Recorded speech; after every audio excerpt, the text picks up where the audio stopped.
Gotta be less aggressive as you get higher into the higher difficulties. You're in normal difficulty, you could probably just run them down.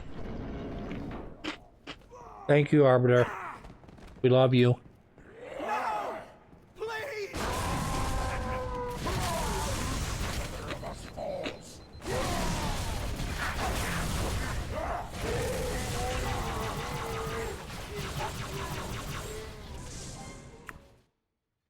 Like I said, I'm being a little too aggressive. We'll have to back off a little bit here. Thank you, Arbiter. You're my baby. I love you. I hope you continue to pop up in games because you have not only an awesome character, but an awesome voice actor. What I love about him is he pops up as the Arbiter, and like, in my brain, mind you, this was back in the day when the Xbox 360 was the console, you know, that people played, you know, before we moved on to the the PlayStation 2, PlayStation 5, or I'm sorry, PlayStation 4, PlayStation 5 eras. He was also the the primary commander guy, I don't know what you want to call him, in Modern Warfare 2. I played a butt ton of, partly because my fucking brother came in one day for holiday or a weekend from college, and he's sitting in the living room playing fucking Call of Duty 2 online. I'm like, this seems like a lot of fun. He's like, it is a lot of fun. You should play it. Yeah. And then I realized how pathetic my life is because I don't have any friends that play Call of Duty 2. You know, but he has a ton of friends that play video games.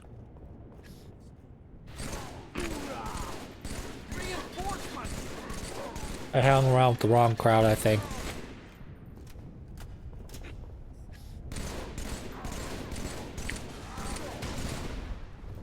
There's a lot of bullets that just putting that guy to kill him.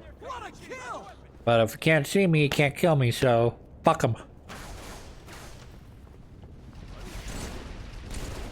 Our enemy.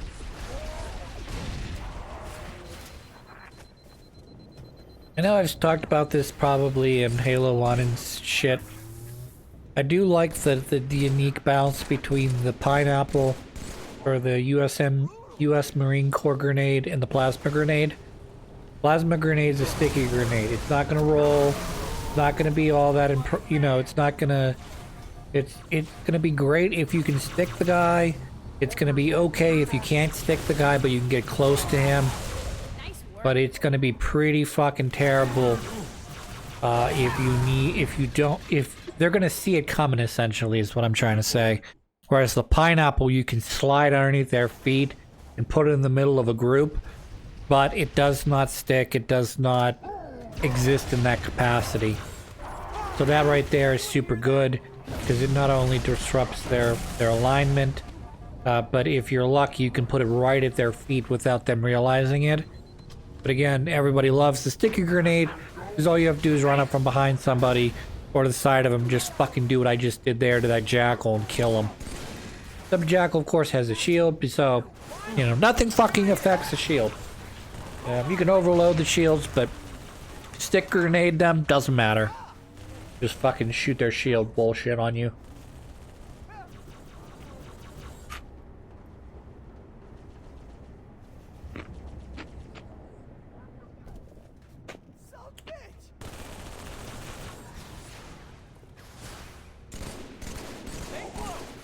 I was actually hoping that would put me further up the path than it did.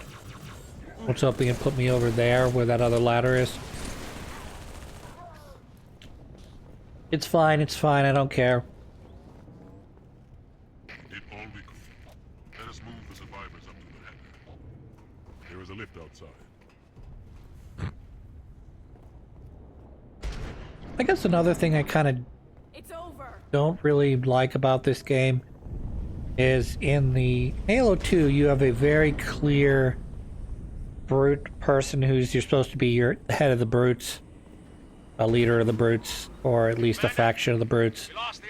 And in this game, the brutes are just as faceless as the elites were in the first game. There's not really like a head brute, head elite that you're trying to defeat. Thank you. Thank you.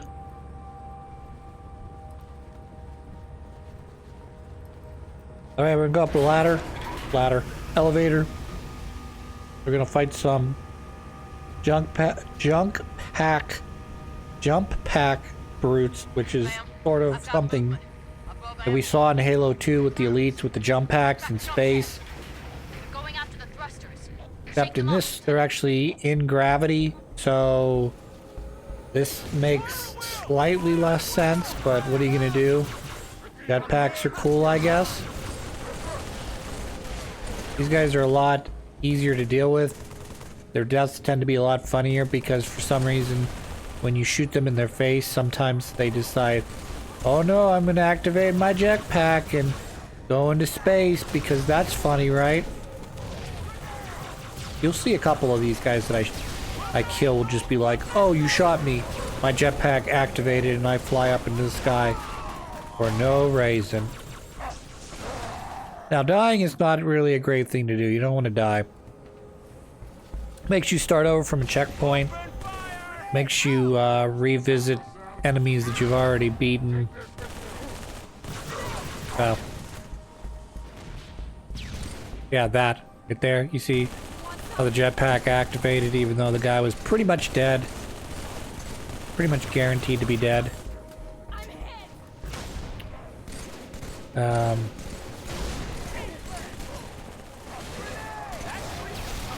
Pretty silly. These guys are silly.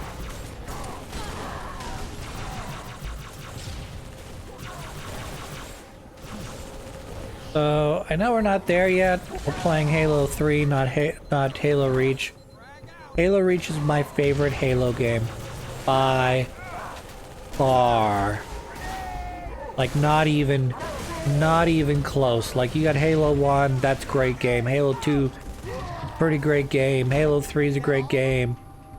Halo Reach is just like the perfect blend, in my opinion, perfect blend of storyline and mission and variation of missions. So you get a little of everything. You get a sniper mission, you get a team mission, you get a mission that has nothing to do with Halo at all, which is essentially you're in a spaceship fighting, dog fighting in space, which is cool. Everything about that game is super great. It really gives you a great idea of what it's probably truly like to be a Spartan, where unlike Master Chief, where you just get to fucking live at the end of every mission because you're Master Chief and you're super fucking strong and you're the savior of humanity, like, you're gonna play as another Spartan, unnamed Spartan, gonna fill out a Spartan team, and shit's gonna happen.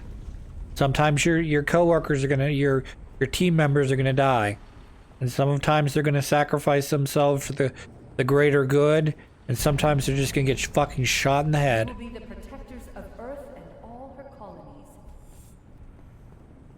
But you gotta keep pressing on.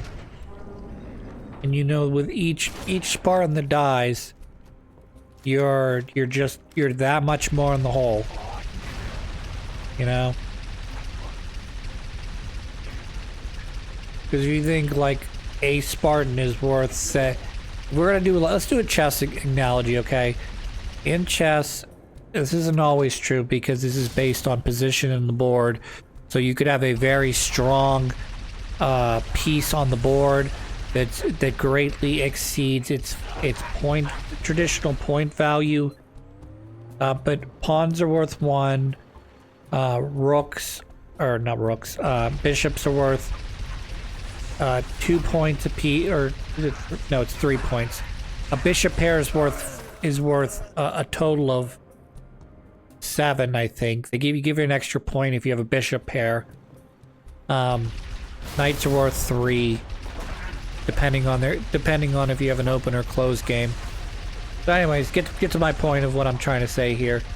Say that you're playing a game of chess, and each Spartan represents, say, a major piece, like a, we'll say like a bishop or a rook. Okay, so each Spartan's worth 4 to 5 points, roughly speaking. Okay, and every time you lose a Spartan, you're losing 4 points off the board, which means that for every Spartan that dies, you've had to have killed, like, say, a dozen elites or something. I don't know. I know the elites are supposed to be, I mean, obviously they're the enemy class in the game, so they're designed to be sort of like, hey, you gotta beat a bunch of these guys.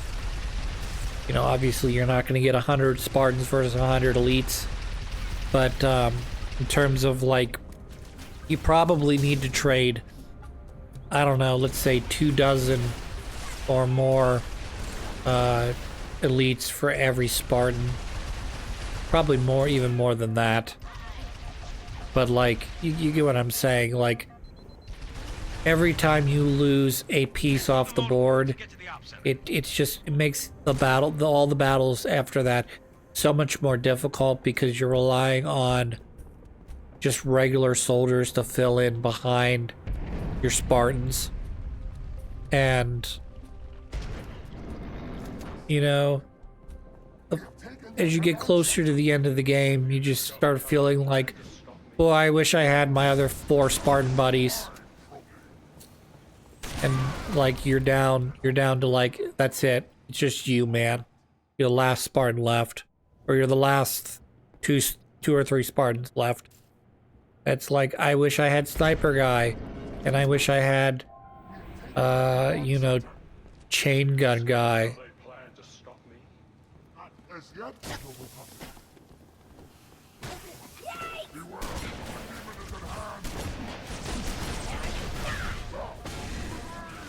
This might not have been the smartest idea I've ever had. I got in there, was able to take out 2 grunts without notifying the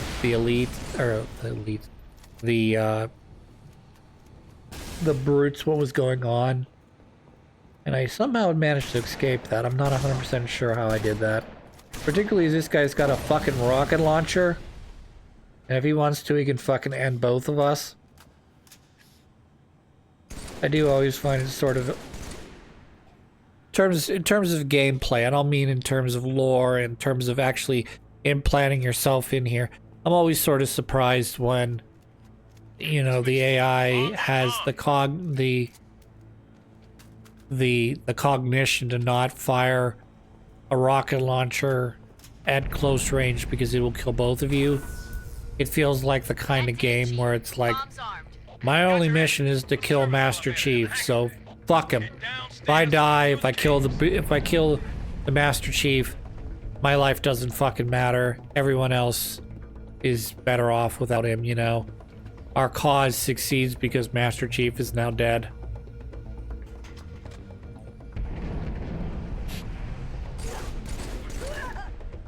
So we need to escape here. So you don't actually need to kill anything else. There's no real... At this point, there's no real set pieces left for you to do. It's just to get the fuck out of here. But there are guys running around. There are guys that'll shoot you, blah, blah, blah. But you can...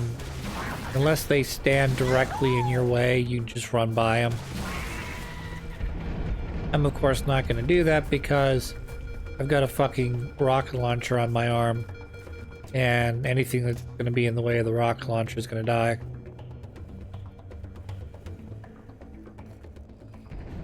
So, There will be a great deal of hardship on the road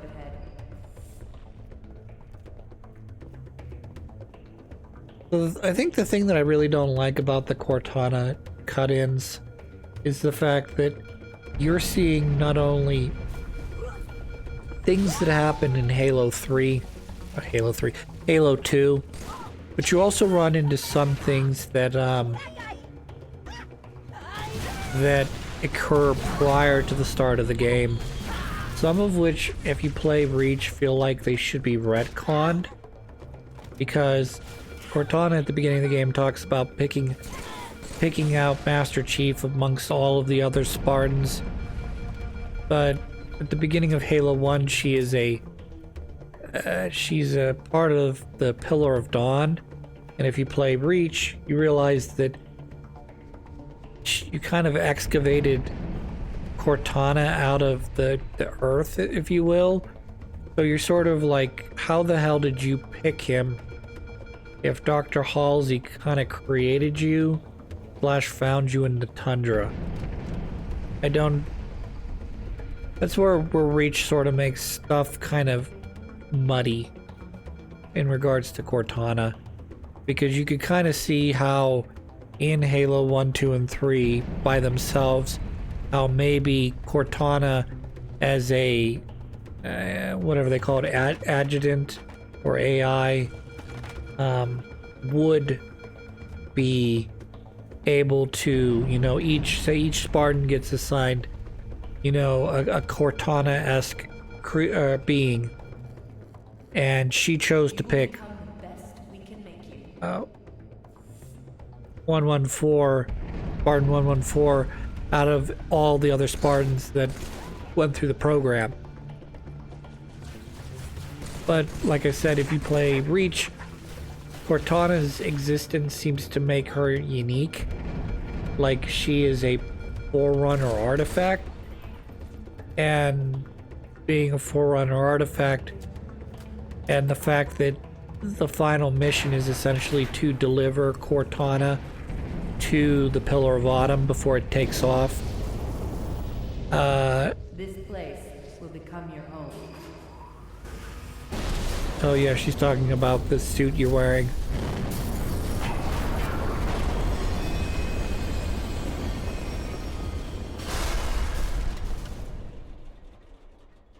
This place will become grave. your home.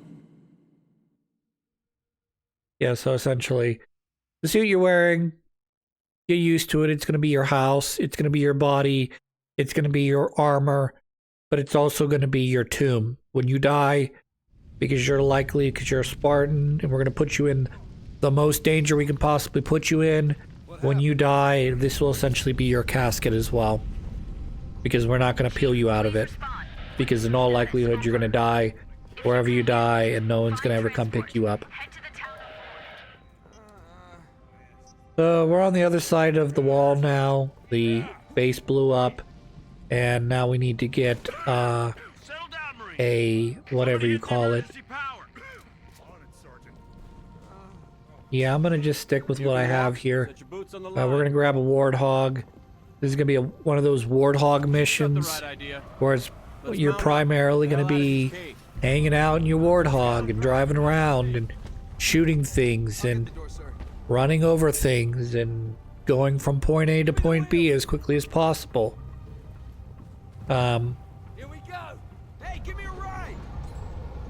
Chief, we saved some Yeah, for you. open the door.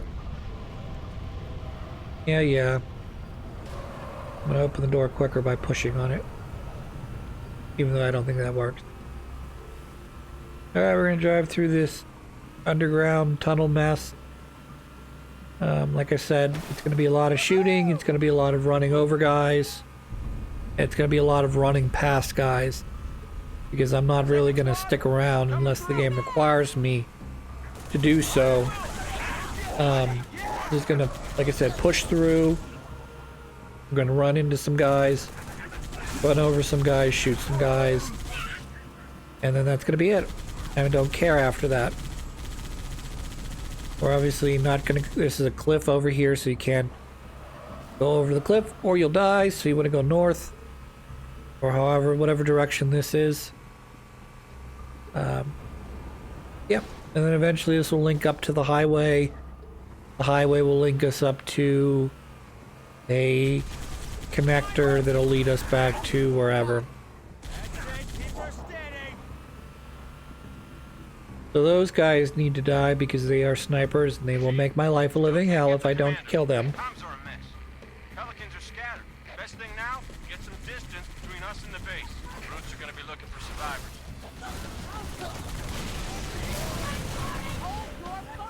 Oh hey, how's it going? I ran you over. I think you tried to shoot me with a rocket launcher. It didn't quite work super great. So let's keep going. I will try not to loop back and go back the way I came, but there's a pretty good chance that I do that because I'm not really sure if what I'm doing right now is progress or I'm backtracking. There's a good chance I'm backtracking right now.